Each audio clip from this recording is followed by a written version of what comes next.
अस्सलाम वालेकुम। Welcome to my channel voice over by Amna Shah.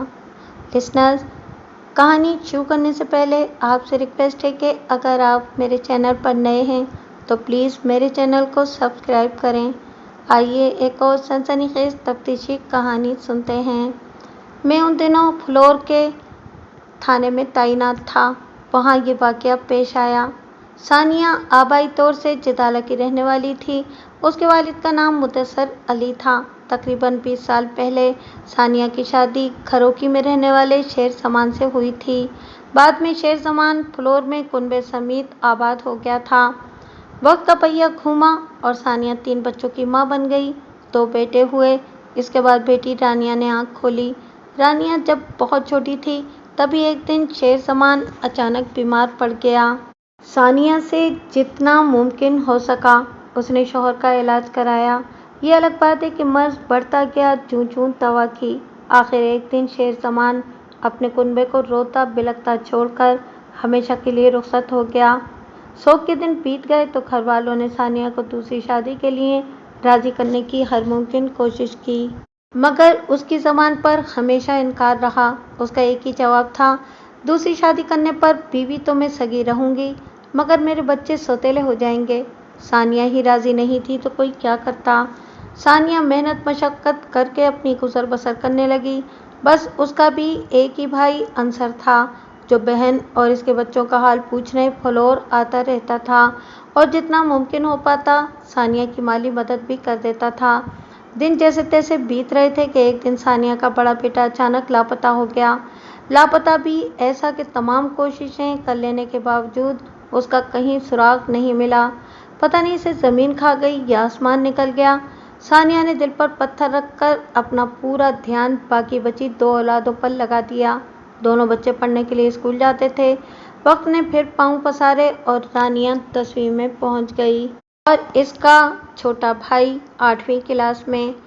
Sania पुराने गम भूलकर नई उम्मीदों के सहारे जी रही थी कि तभी इस पर फिर बदनसीबी की बर्क गिरी। सानिया का दूसरा बेटा सड़क हादसे का शिकार हो गया और मौके पर ही उसकी मौत वाक़ई हो गई। शौहर के बाद दोनों बेटे भी चले गए थे। अब बची थी वाहिद औलाद रानिया। अब सानिया अपना सारा ध्यान अपनी बेटी पर लगाती। दिल में वो डरी डरी सी रहती कि कहीं ये भी मेरा साथ न छोड़ जाए। रूह पर फैली आंसुओं की नमी से रिश्ती हुई अनजान और बेनाम आरज़ुओं की मौजूदगी रात को गिरती हुई ओस की मानिंद है, जो नज़र तो नहीं आती लेकिन आसमान के नीचे हर शय भीग जाती है। गुजरते वक्त के साथ साथ रानिया ने इंटर पास कर लिया और उम्र के भी 18 साल मुकम्मल कर लिए। जवान बेटी माँ के सीने पर भारी बोझ की मानिंद होती है, इसीलिए दूसरी माँओं की मानिंद सानिया भी इस बोझ को जल्द ही उतार देना चाहती थी। इसके बारे में वो कई बार अपने भाई अंसर से भी जिक्र कर चुकी थी। अंसर अली की भी दिली ख्वाहिश थी कि रानिया के हाथों में जल्दी मेहंदी लगे और वो किसी अच्छे ख़ानदान की बहू बन जाए। वो हर दूसरे तीसरे दिन मोबाइल फ़ोन के ज़रिए बहन की खैरियत पूछता रहता था। अंसर अली की सानिया से आखिरी बार 24 अक्टूबर को बात हुई थी। इसके बाद वो काम में ऐसा मसरूफ़ हुआ कि बहन को फ़ोन करके खैर खबर लेने का उसे वक्त ही नहीं मिला। अंसर अली को उम्मीद थी कि बहन फ़ोन करेगी, लेकिन सानिया ने भी उसे याद नहीं किया। तकरीबन 8-10 दिन बाद अंसर अली ने भांजी की खैरियत जानने के लिए फ़ोन किया तो जवाब में फ़ोन बंद होने का रिकॉर्डेड पैगाम सुनने को मिला। अंसर अली को हैरत हुई कि सानिया का फ़ोन सालों से कभी बंद नहीं हुआ था, तो अब क्यों बंद है? इसे तो फ़ोन बंद करना भी नहीं आता। सानिया कहीं मसरूफ़ होती थी तो रानिया कॉल अटेंड करती थी। अंसर अली ने यह सोचकर खुद को मुतमईन कर लिया कि हो सकता है माँ बेटी कहीं गई हुई हों। इसके बाद अंसर अली फिर से अपने काम में मसरूफ़ हो गया। 3-4 दिन बाद फुर्सत मिली तो फिर से बहन का नंबर डायल किया। इस बार भी इसे वही पैगाम सुनने को मिला। इसके बाद अंसर अली रोज़ाना सानिया का नंबर डायल करता रहा, मगर इससे बात ना हो सकी। हर बार फ़ोन बंद मिला। इसी तरह जब तकरीबन 20 दिन बीत गए और सानिया से राब्ता नहीं हो पाया, तब अंसर अली का माथा ठनका कि ज़रूर कोई गड़बड़ है। फ्लोर जाकर पता करना चाहिए कि क्या बात है। इसीलिए इस दिन अंसर अली फ्लोर में वाक़े बहन के घर पहुंचा, लेकिन घर में सानिया नहीं थी। रानिया नजर आई और उसके हाथों में मेहंदी दमकती हुई दिखाई दी। रानिया को सुहागन देखकर अंसर अली हैरान था तो रानिया के चेहरे पर भी बदहवासी के साए लहरा रहे थे। तेरे हाथों में मेहंदी कैसी? अंसर अली ने सवाल किया। मामा, मेरी शादी हो गई है, रानिया ने नजरें झुकाकर जवाब दिया। इसी महीने की 5 तारीख को। तुम्हारी शादी हो गई और मुझे खबर तक नहीं की गई?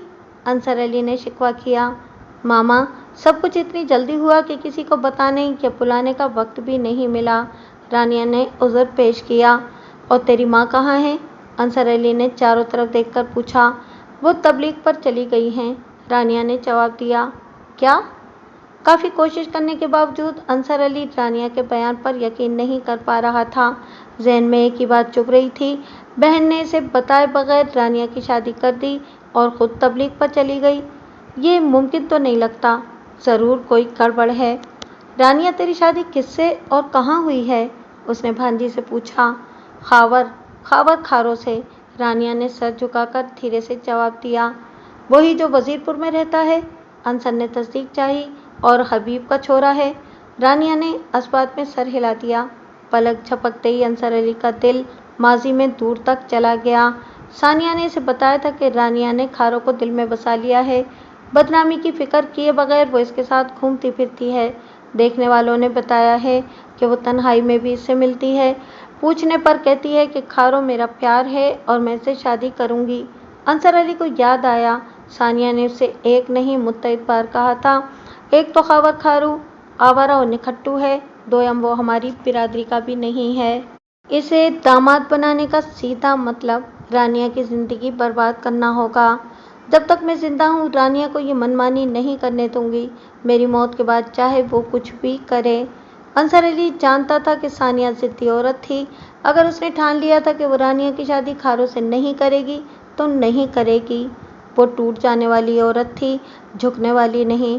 रानिया की शादी करने के लिए वो किसी अच्छे घर और दर की तलाश भी कर रही थी। ऐसी हालत में वो रानिया की शादी आनन फानन खारों से कैसे कर सकती थी? सानिया ने बेटी की शादी भी कर दी और तबलीग पर भी चली गई। ये बात अंसर अली हजम नहीं कर पा रहा था। ख्यालात के भंवर से निकलकर अंसर अली ने रानिया से सवाल किया, शादी के बाद तुम्हें ससुराल में होना चाहिए, मैके में क्या कर रही हो?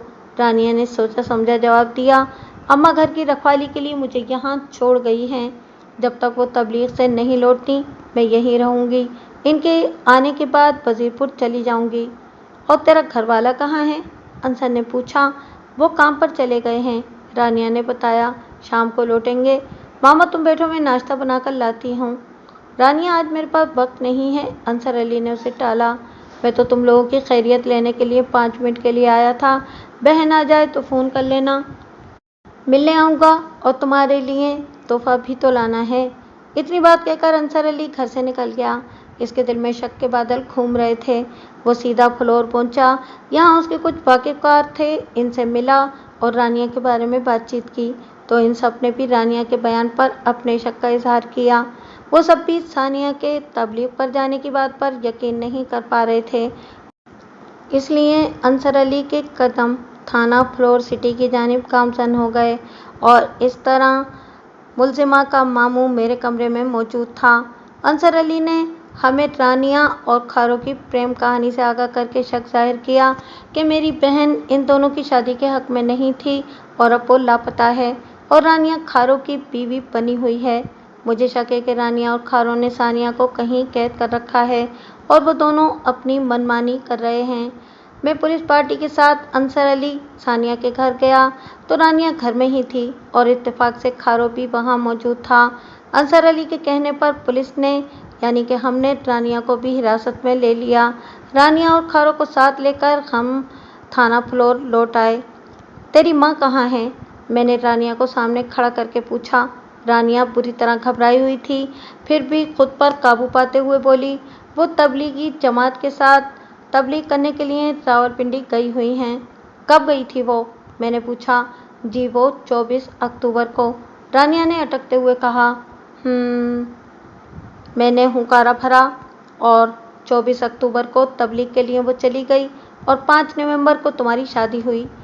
तुम्हारी माँ अब तक वापस नहीं आई तो 5 नवंबर को उसने तेरी शादी खारों से कैसे कर दी? इसका रानिया और खारों के पास कोई इत्मीनान बख्श जवाब नहीं था। कुछ देर बगलें झाँकने के बाद खारों ने बिगड़ी बात संभालने की कोशिश की। सर, हम दोनों प्यार करते थे, उसने कहा, लेकिन सानिया चाची हमारी शादी के खिलाफ थीं, इसलिए हमने इनकी गैर मौजूदगी का फ़ायदा उठाकर 5 नवंबर को शादी कर ली। हमारा ख्याल था कि सानिया चाची तबलीग से लौटेंगी तो इन्हें हमारी शादी कबूल करना ही होगी। अफसोस वो अब तक नहीं लौटी। पुलिस को तूने बेवकूफ़ समझता है क्या कि जो तू कहेगा हम यकीन कर लेंगे? मैंने थाड़ते हुए हवा में तीर चलाया। साफ साफ कहूँ तो यह है कि तुम दोनों ने सानिया को मारकर उसकी लाश को ठिकाने लगा दिया है। अंधेरे में चलाया गया तीर सही निशाने पर लगा। रानिया और खारों के चेहरे पर हवाइयाँ उड़ने लगीं। पेशानी पसीने से भीग गई। मैंने इन्हें संभलने का मौका दिए बगैर ऐसे ऐसे सवालात की बारिश कर दी कि वो रोने लगे और रोते रोते ही अपने जुर्म का इकरार कर लिया।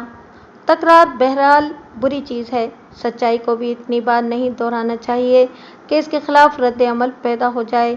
जब हम किसी को उसकी गलती का एहसास दिलाते हैं तो पहली बार वो वाकई शर्मिंदा होता है और दूसरी बार गोया पासे अदब से कुछ न कहे लेकिन अंदर ही अंदर तिल मिलाकर रह जाता है और तीसरी बार तो वो अपने इस तर्ज अमल का वाज़ेह तौर पर दिफा करने लगता है। 23 साल खारो वजीरपुर के बाशिंदे हबीब का बेटा था। औसत पढ़ाई करने के बाद वो आवारगी करने लगा। माँ बाप की 6 औलादों में सबसे छोटा था, इसलिए सबसे लाडला था। इसके 2 बड़े भाइयों अलीम, वसीम और 2 बहनों के ब्याह हो चुके थे। शादीशुदा भाइयों के अलावा कंवारा भाई नसीम भी काम धंधे से लगा हुआ था, जबकि इसकी ज़िंदगी ऐश से गुजर रही थी। बाप ने इसे मोटरसाइकिल दिला रखी थी। इस पर सवार होकर वो मन मर्जी से घूमता रहता था। खारों की रिश्तेदारी फ्लोर में थी, जहां वो अक्सर आता जाता रहता था। इसके रिश्तेदार का घर सानिया के मकान के ऐन बगल में था। वहां आने जाने के दौरान 1 साल पहले खारों ने रानिया को देखा और उसके हुस्न पर फिदा हो गया। उसने रानिया पर डोरे डाले तो वो भी इस पर रीझ गई। कुछ दिनों तक एक दूसरे को देखकर मुस्कुराने और आंखों ही आंखों में बात करते रहने के बाद एक दिन रानिया को अकेला पाकर खारो उसके घर में घुस आया और मोहब्बत का इजहार साफ साफ कर दिया। बस इसके बाद ही दोनों की जुनूनी मोहब्बत शुरू हो गई। इश्क का जुनून इतना आगे बढ़ा कि दोनों ने हर हद फलांग ली। सानिया को इस बात का इल्म हुआ तो वो सख्ते में आ गई। इज्जत के अलावा इस दुखियारी के पास कुछ भी तो नहीं था और नादान बेटी इज्जत को नीलाम करने पर तुली हुई थी। इसने बेटी से जवाब तलब किया तो रानिया ने साफ साफ बता दिया कि अम्मा, मैं खारों को चाहती हूँ और हम दोनों जल्द शादी करने का इरादा रखते हैं। सानिया ने रानी को समझाया कि खारू इसके लायक नहीं है, ना वो ज़्यादा पढ़ा लिखा है, ना कोई काम करता है। फ्लोर से वजीरपुर तक सारी आवारगियाँ उसके ही नाम दर्ज हैं। खारू के साथ वो खुश नहीं रह सकती, लेकिन रानिया ने माँ की बातों पर कान नहीं धरे। वो पहले की तरह खारू से मिलती और ख्वाबों में रंग भरती रही। एक दूसरे का हाथ थाम कर चलते हुए भी आपस में इतना फासला मुमकिन है कि ज़मीन और आसमान का फासला भी इससे कम हो। सानिया ने जब देखा कि प्रेम दीवानी बेटी पर नसीहतों का असर नहीं हो रहा है तो उसने बेटी पर पाबंदी आयद कर दी। जब इसका भी कोई नतीजा नहीं निकला तो सानिया रानिया पर हाथ उठाने लगी। जानबूझकर मैं तुझे जहन्नम में नहीं धकेल सकती, सानिया ने एक दिन रोते हुए उससे कहा। मुझे जहर देकर मार दे, इसके बाद अपनी मनमर्जी करते रहना, मैं देखने या रोकने टोकने नहीं आऊँगी। रानिया ने ये बातें सुनकर खारू को बताईं तो जैसे इसे शादी की आसान रात सूझ गई। सानिया चाची अपनी उम्र जी चुकी, उसने सफाक लहजे में कहा। वैसे भी ज़िंदगी में इन्हें दुख के सिवा मिला ही क्या है। अब मज़ीद जीकर वो क्या करेंगी, इन्हें मर ही जाना चाहिए। वैसे भी जब तक वो जिंदा हैं हमारी शादी तो हो नहीं सकती। अब फैसला तुम्हारे हाथ में है कि माँ का इंतखाब करती हो या मेरा। रानिया पर आशिकी का ऐसा रंग चढ़ा था कि उसने माँ की बजाय खारू का इंतखाब कर लिया। इसके बाद इन दोनों ने मिलकर सानिया को कत्ल करने का मंसूबा बना लिया।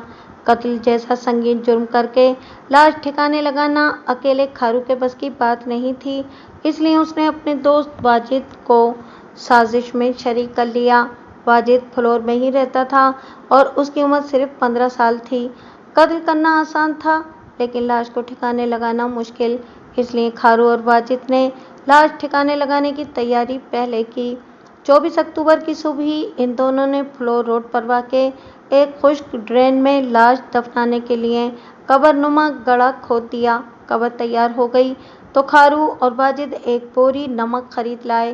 اس کے بعد اس نے رانیہ کو فون کیا، اپنی ماں کو میتراوالا لے آؤ، وہاں سے آگے کا کام ہم سنبھال لیں گے۔ منصوبے کے مطابق رانیہ نے چائے بنائی اور اس میں نیند کی گولیاں گھول دیں۔ رانیہ نے وہ نشیلی چائے ماں کو پلائی۔ اماں، تم ٹھیک کہتی تھیں، اس نے اپنی ماں سے کہا، میرے لائق نہیں ہے کھارو، میں نے تعلقات توڑنے کے لیے اسے میتراوالا بلایا ہے، تم بھی ساتھ چلو تو بہتر ہوگا۔ یہ ثانیہ کے دل کی بات تھی، وہ خوشی خوشی رانیہ کے ساتھ اس مقام پر چلی گئی۔ میتراوالا کے سنسان مقام پر کھارو اور واجد پہلے سے موجود تھے۔ وہ ثانیہ کو باتوں میں الجھا کر کھودی گئی قبر کے پاس لے گئے۔ تب تک ثانیہ پر نیند کی گولیوں نے اثر کرنا شروع کر دیا تھا۔ اس سے نہ تو کھڑا ہوا جا رہا تھا ٹھیک سے اور نہ ہی بات کرنے کی ٹھیک سے حالت میں تھی۔ ثانیہ کی اس حالت کا فائدہ اٹھا کر رانیہ نے اسے دبوچ لیا۔ واجد نے اس کے پاؤں پکڑ لیے اور کھارو نے ثانیہ کے دوپٹے سے اس کا گلا گھونٹنا شروع کر دیا۔ دوپٹے سے سانس رکنے سے ثانیہ بے ہوش ہو گئی لیکن مری نہیں، اس لیے واجد اور کھارو نے موٹر سائیکل کے کلچ وائر سے اس کا گلا گھونٹ دیا۔ ثانیہ مر گئی تو قاتلوں نے اس کی لاش گڑھے میں ڈال کر اس پر نمک چھڑک دیا اور پوری بوری ہی الٹ دی اور پھر گڑھے کو مٹی سے پاٹنے کے بعد وہ اپنے اپنے گھروں کو چلے گئے۔ اس کے بعد 5 نومبر کو فیملی کورٹ کی اجازت سے رانیہ اور کھارو نے شادی کر لی۔ مصلحت کی بنیاد پر انسانیت کا چوغا اوڑھنا تو ایسا ہی ہے جیسے تھیٹر کا مسخرہ داڑھی لگا کر ہاتھ میں تسبیح پکڑ لے۔ ملزموں کے بیان کے بعد انہی کی نشاندہی پر ہماری ٹیم نے گواہوں کی موجودگی میں کھارو سے گڑھا کھدوا کر ثانیہ کی لاش نکلوا لی، جس کے باقیات ہی اب باقی رہ گئے تھے، باقی سب کچھ سڑ گل کر مٹی میں مل چکا تھا۔ اس کے علاوہ ملزموں کے پاس سے مقتولہ کا موبائل فون، ٹوٹا ہوا سم کارڈ اور سونے کی ایک انگوٹھی بھی برآمد کر لی گئی اور واجد کو بھی گرفتار کر لیا گیا۔ میں نے ثانیہ کے بھائی انصر علی کی تحریر کی بنیاد پر مقدمہ قتل کے تحت FIR درج کر کے رانیہ، کھارو کو عدالت میں پیش کر کے جیل بھیج دیا۔ تادم تحریر رانیہ اور کھارو جیل میں ہیں اور نابالغ واجد کو بچوں کی جیل سے لاہور بھیج دیا گیا تھا، جس بیٹی کو پالنے کے لیے ثانیہ نے زندگی بھر تکلیفیں اٹھائیں اور اس خیال سے دوسری شادی بھی نہ کی کہ اس کے بچوں کو سوتیلے پن کا احساس نہ ہو۔ شوہر کے بعد دونوں بیٹوں کے چلے جانے سے جو ثانیہ صرف اس لیے جی رہی تھی کہ اس کی بیٹی کا مستقبل روشن ہو سکے، اسی نے اپنی ہوس کی تکمیل کے لیے ماں کی قبر کھود ڈالی۔